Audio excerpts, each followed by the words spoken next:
Bonjour à tous et me voilà pour une nouvelle vidéo pour partager avec vous la sagesse andine de la nation Kero. On parlait la dernière fois du premier code andin, le code Kaosai, qui parlait de l'existence. Aujourd'hui, on va parler, par logique, du deuxième code qui s'appelle Andya. Andya en quechua, ça veut dire vérité. Donc, qu'est-ce qu'il dit ce code?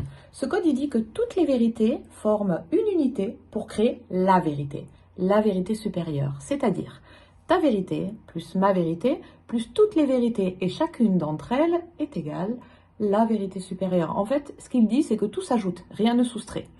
Toutes les vérités sont vraies. Donc ce code-là, dans son application au quotidien, il va vraiment nous permettre, entre autres, de gérer nos relations.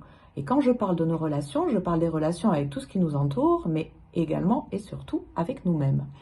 Donc ce code Andya, il permet de prendre conscience que la vérité n'est jamais absolue. Chaque vérité est une construction personnelle et individuelle. Chaque vérité reflète le point de vue et l'interprétation de chacun selon sa propre perception du monde en fait.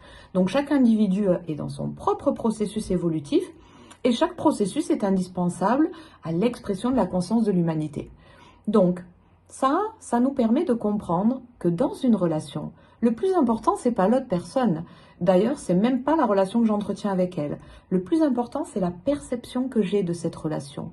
Donc, quand un conflit se crée, c'est pas l'autre qui est responsable de ce conflit. C'est l'émotion que cette relation de conflit provoque en moi. Et ça, quand on le comprend, ça peut régler bien des problèmes. Donc, ce code andin-là, c'est une invitation à l'acceptation, à la tolérance, à la coexistence au sein de la société.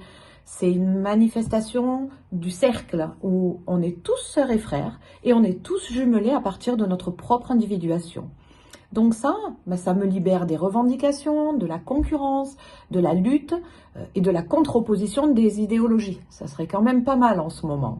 Donc accepter la divergence, ça va me permettre de ne plus voir la vérité de l'autre comme une idée fausse, une idée limitante, que je vais réfuter, que je vais combattre, que je vais essayer de convaincre pour imposer ma propre vérité.